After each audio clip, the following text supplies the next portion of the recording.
Hello everybody, this is the lesson for the 19th of April, and this is a wrap up of the glacier stuff that we're doing.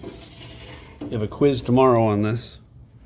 Alright, so this will be a very short version of what we did. We spent a lot of time, I showed them a lot of pictures and I gave them a couple video clips, and I'll just tell you what those are. It'll make this video be shorter. If I keep it short, I can get it uploaded to YouTube in 2 hours. A long video takes 4 hours. All right, here we go. So we just talked about the differences between Alpine glaciers and Continental glaciers. Okay, some of the big differences. Alpine glaciers are flowing faster.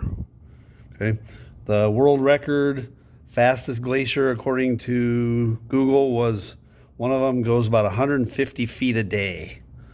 Okay, that's several feet an hour. Okay. Continental glaciers are much larger. We're not going to write smaller here, larger there. I mean, that's kind of obvious. Continental glaciers are much slower. Okay. After a glacier's melted away, this place, what does a place look like after it's gone? Well, Alpine glaciers leave behind sharp mountains and tons and tons and tons of rocks everywhere. If you watched the video like you were supposed to on Friday and you finished touching the void, you could see that terribly rough ground that Joe had to butt slide backwards through with his broken leg over all those rocks at the bottom of the Alpine glacier. Continental glaciers, think Albert Lee, okay? Fairly flat, low hills, and lots of lakes. Minnesota shows that it was glaciated by a continental glacier. All right, I gave two movie recommendations. You don't have to watch these. They're never going to be on a test or a quiz. But if you have taste in movies like I do, where it has to be something realistic or a real story, I recommend you watch Free Solo and The Dawn Wall. These are both movies about rock climbing and mountain climbing in Yosemite Valley in California, up the most important mountain in the world for rock climbers, El Capitan, El Cap. These are incredible movies. They're true stories, and I know The Dawn Wall's on Netflix. I don't know about Free Solo. They are incredible, okay? And they're not done with actors. They're the real people. All right, next thing. Glaciers leave behind huge piles of unsorted sand and gravel and rocks. So they're called moraines, M-O-R-A-I-N-E-S. Unsorted sand, gravel, rocks, mud, okay? Huge piles of it, okay? And some people here in Albert Lea live on them. If you live on South Shore Drive or Frank Hall Drive, you're living on a huge moraine left by the glacier as it was leaving the area. All right, then the next thing. We talked about if you ever see video or TV shows shot from airplanes flying over the mountains in Alaska, you'll often see some really neat stripes in the ice below, okay? All you have to do is type in, for a Google search, type in medial moraine. I'm hiding the picture still. Medial is M-E-D-I-A-L. M-E-D-I-A-L. Medial moraine images, and you'll see these, okay? They look fake. They look like somebody made traffic lines out in nature, okay? Here's your drawing we made.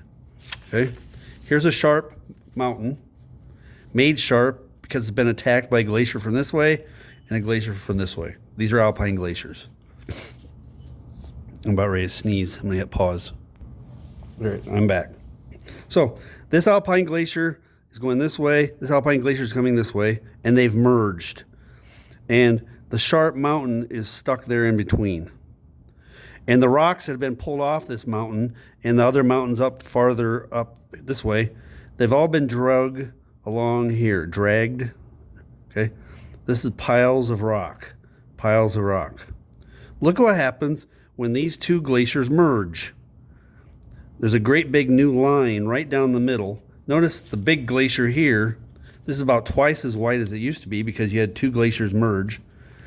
And Alpine glaciers are basically rivers of ice. Not liquid water, now it's solid water. And they're just tearing up everything as they go. And this is all rocks and sand and gravel, rocks, sand and gravel, rocks, sand and gravel. Okay? And we give different names for the stripes. So I'm going to turn the sheet sideways. This is a lateral marine. It's on the side. That's what lateral means, side. Okay? This is a lateral marine. This is also on the side. I should have written it. I'm going to right now to get a pen.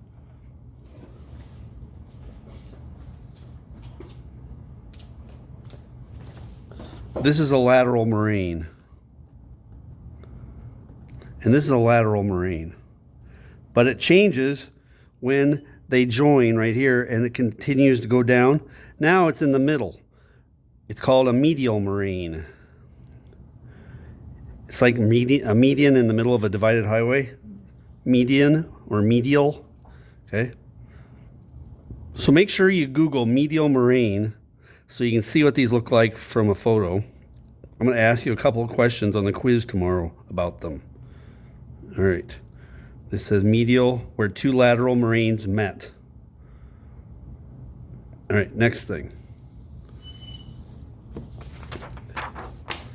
Then we had to talk some more about continental glaciers. These are huge sheets of ice, and I showed them a picture. If you Google North America Ice Age, it'll show you maps of this huge sheet of ice covering Canada and coming down into North America, coming down into America. It's covering a big chunk of North America. And the part that came through our part of the world made it down to the middle of Iowa. It stopped at Des Moines. Okay? Now, the ice sheet, basically we looked like Antarctica or Greenland. Okay? The ice sheet was so big, it was flowing outwards because it was sagging under its own weight. Okay? Picture a sheet of ice about a mile thick. Imagine going outside, standing outside, and looking up a mile. That's a lot of ice. And gravity was pulling it down because of it's so huge. And it's so heavy, it's melting the water, it's melting the ice on its bottom because there's so much pressure on it, and that helps the glacier continue to slide. And once that baby starts moving, it has a ton of momentum. Okay?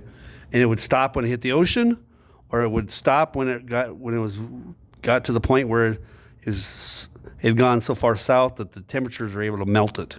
Okay? So the ice age, we were underneath a bunch of ice. All right. So this is slowly flowing because of its huge weight. Stopped by warmer temperatures in mid-North America. Ours stopped at Des Moines. Okay? Now, I'm going to pick up the phone and show you the Minnesota map. And I hope this doesn't make the picture flip on its side. I apologize if it does. Have you ever looked at Minnesota? The whole thing? Look at this curve right here of lakes. Minnesota has a lot of lakes, obviously, but they're not evenly distributed. Most of them are right here in this great big curve. That's where the glacier pushed. And many of these lakes are puddles trapped in those big piles. Those are the moraines. And those are not the only ones, but there's a reason that the lakes are right here. There's a ridge. Okay? Here's a smaller one here. This is Faribault and Mankato. Look at all those lakes there. Okay? Now we're down here. We just have a few. Okay? Most of the Minnesota lakes are in this big stripe from the cities up. Here's Fergus Falls, Alexandria, Detroit Lakes. That's all because of the push of the glacier that came out of Canada from up here and headed down this direction. Okay? I'm going to show you that on a drawing, and then we'll call it quits. Okay, so here's a little sketch of Minnesota. Here's the glacier movement this way. This is bare rock. There's hardly any soil or sand up here. Okay? I told the kids, there are places where when somebody dies, they have a hard time burying them. There isn't very much dirt. It's solid rock. Okay? So we're down here. I wrote flat with moraines down here at the bottom. And this part has been drained by rivers. There isn't signs of glaciers here. This is called the driftless zone. The glaciers didn't mess with this part down here, southwest Wisconsin, southeast Minnesota. And I wrote thousands of lakes in this curve. Okay? All right, email me if you have any questions. I'm at, 10.5 minutes, so that shouldn't take too long to upload. All right, quiz on Tuesday.